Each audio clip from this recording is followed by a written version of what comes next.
Kisantu est une ville de la République démocratique du Congo, située à quelques 120 km au sud de la capitale Kinshasa.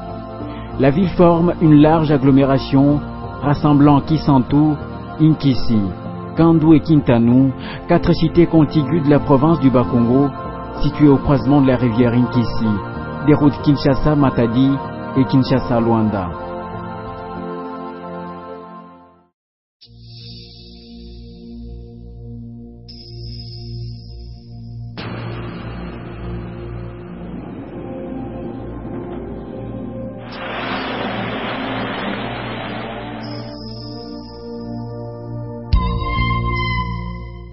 Nous sommes le 11 septembre 2013. Une équipe de 40 étudiants de l'UNILU, Unikin, Unique et Raïft débarque au centre Emmaüs à Kisantu pour y passer 8 jours de formation et de dur labeur. Certains font la médecine humaine, d'autres la médecine vétérinaire, l'ISTEM, la pharmacie. Ils sont des disciplines différentes mais partagent une seule passion, sauver des vies. Organisé par le CHEA, un réseau d'universités en Afrique centrale et orientale, appuyé par le programme de l'USAID sur les menaces des maladies émergentes et réémergentes. Ce réseau collabore donc afin de renforcer la capacité des services de santé et de partenariats universitaires, et surtout pour la promotion du concept « Une santé ». La santé dépend de plusieurs déterminants, mais pourtant dans la lutte que nous menons en tant que professionnels de santé, nous l'amenons d'une manière tout à fait sectorielle.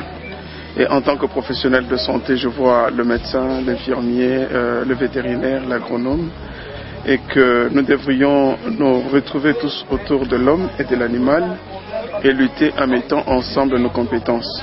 Mais là, nous avons travaillé en silo, chacun de son coin, sans pouvoir dépendre des autres, et ainsi nous n'avons pas résolu complètement le problème en rapport avec la santé.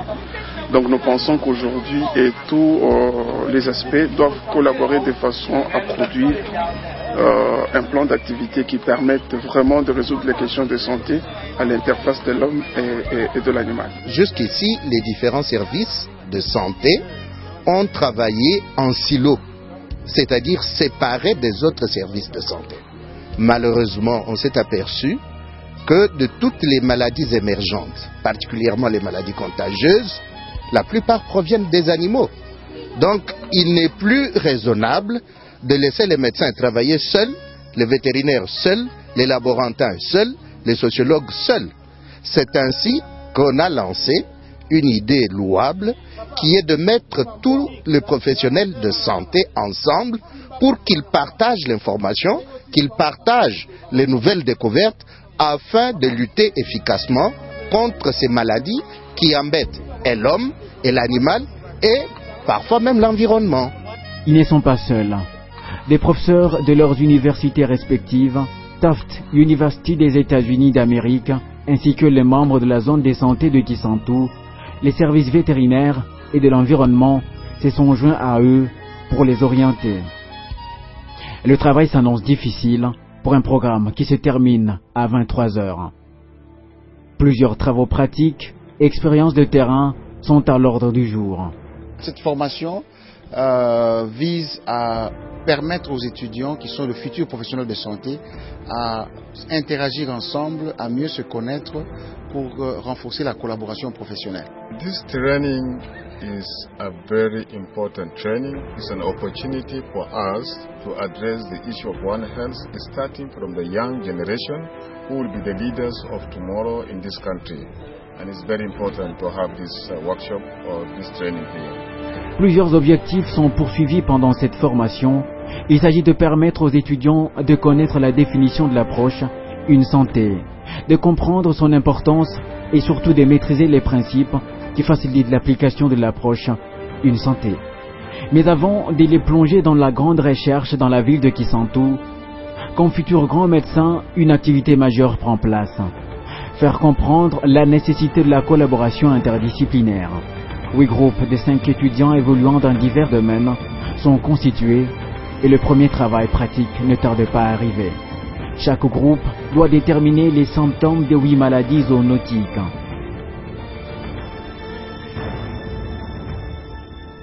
Il y a les médecins vétérinaires, le médecin humain, les pharmaciens, l'environnement, médecine humaine. Oui, notre sujet, c'est la rage. Nous voulons donner les caractéristiques, donc disons les signes cliniques de la rage chez les chiens. Oui, de notre groupe, nous discutons sur la pseudo-peste aviaire, dont nous identifions le cas. C'est-à-dire quand on dit on identifie les cas, nous réunissons les symptômes pathognomoniques qui caractérisent cette pathologie, même avant de passer à un examen clinique ou à un examen de laboratoire, nous vont déjà dire que c'est ça la confirmation. Vous donnez une présomption, vous réunissez les symptômes et après vous dites que c'est ça cette pathologie. Après avoir créé la complicité multidisciplinaire, s'ensuit l'intervention communautaire prise. Ici, le but est de préparer les étudiants à interagir sur le terrain, dans le milieu rural et semi-urbain, c'est-à-dire connaître et appliquer des méthodes participatives par des interviews semi-structurées et l'observation. Identifier les connaissances, attitudes et les pratiques de la communauté par rapport à la vaccination et aux maladies zoonotiques. Identifier les opportunités de transmission des maladies à l'interface être humain, animal et environnement dans les villages visités. Pendant le processus de terrain, ils ne sont pas seuls. Un interprète, un membre de la santé publique de Kisantu, se joignent à chaque groupe. La surprise est de taille lorsqu'une découverte est faite. Bon, pour jouer outre les Cambois, 12 personnes.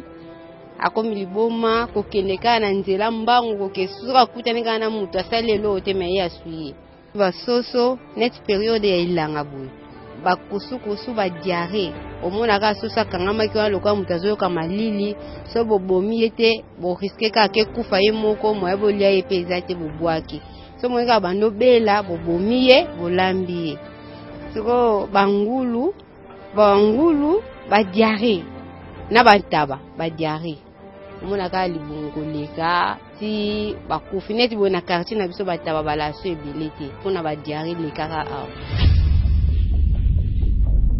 Aline, 25 ans, est étudiante en médecine vétérinaire à l'Unilou. Elle fait partie du groupe 8. Leur zone d'approche est le quartier Mazengo. Pour elle, le rapport est satisfaisant. C'était une collaboration dans l'approche une santé.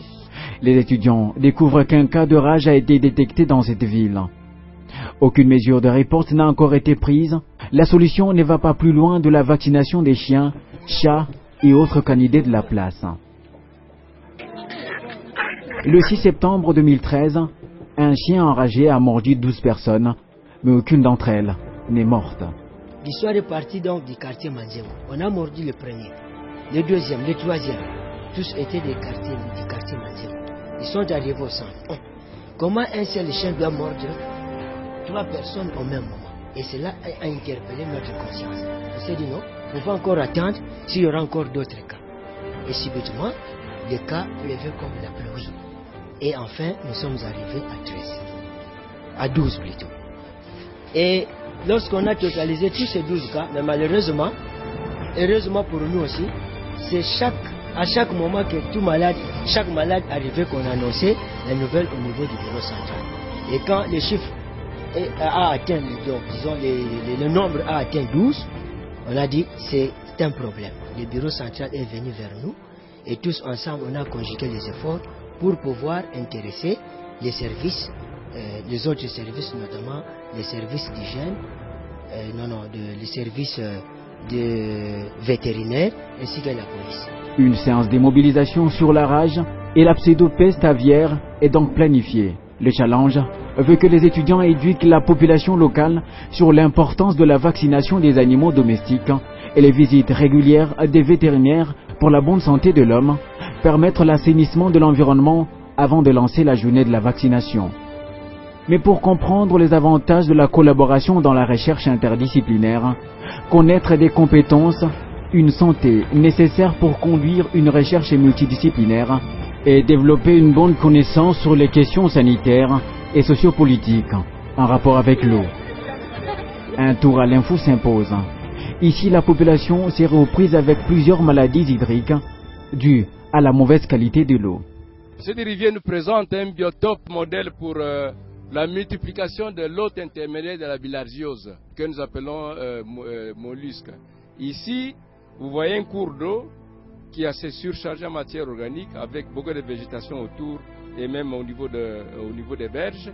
Et l'eau est assez surchargée, elle est polluée, et c'est là que le mollusque va trouver tous les supports nécessaires pour survivre.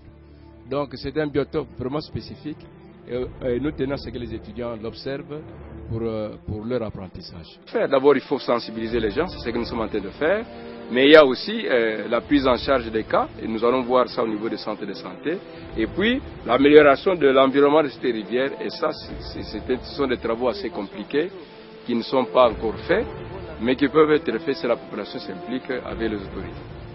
La qualité de l'eau à boire n'est pas du tout satisfaisante, bien qu'elle provient d'une source naturelle.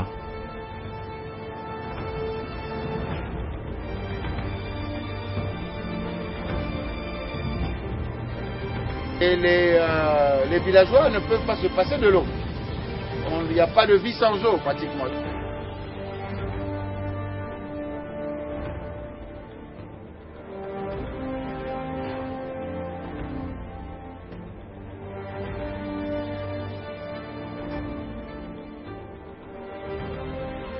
maladi mingi euti ozala ane passé typhoïde toyebite soki euta na mai kaka obele basalite quelque part toyebite mais nde bozwi ide wana obokisango ozala bien.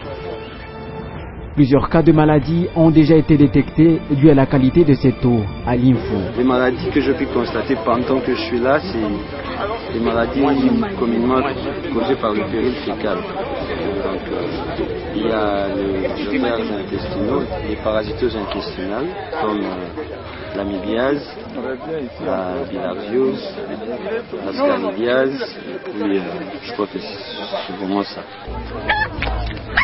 Nous sommes le 18 septembre, l'opération de vaccination commence.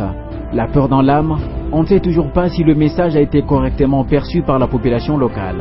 500, c'est le nombre de vaccins dont la Fondation Antoine Gonda qui est mise à la disposition des étudiants et professeurs pour cette opération.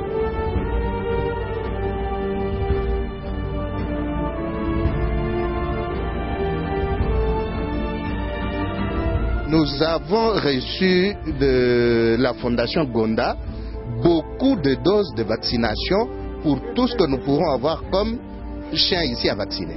Mais le surplus, nous allons laisser ça au service vétérinaire, de sorte que le service vétérinaire perpétue, implante dans les esprits des gens, continue à vacciner tous les autres chiens qu'on n'a pas pu amener aujourd'hui.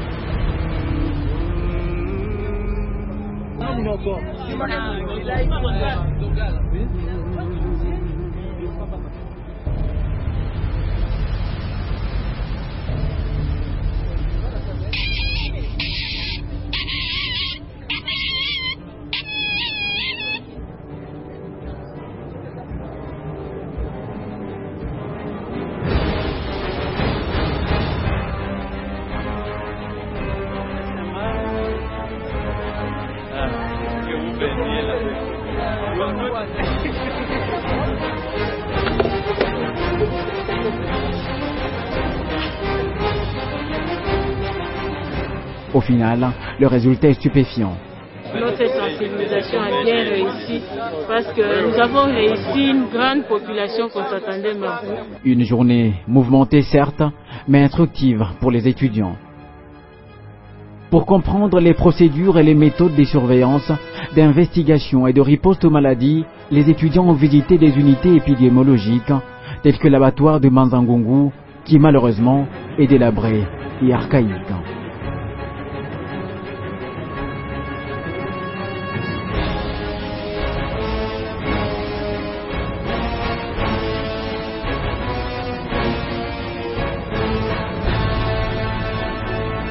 Nous avons choisi d'amener les étudiants dans...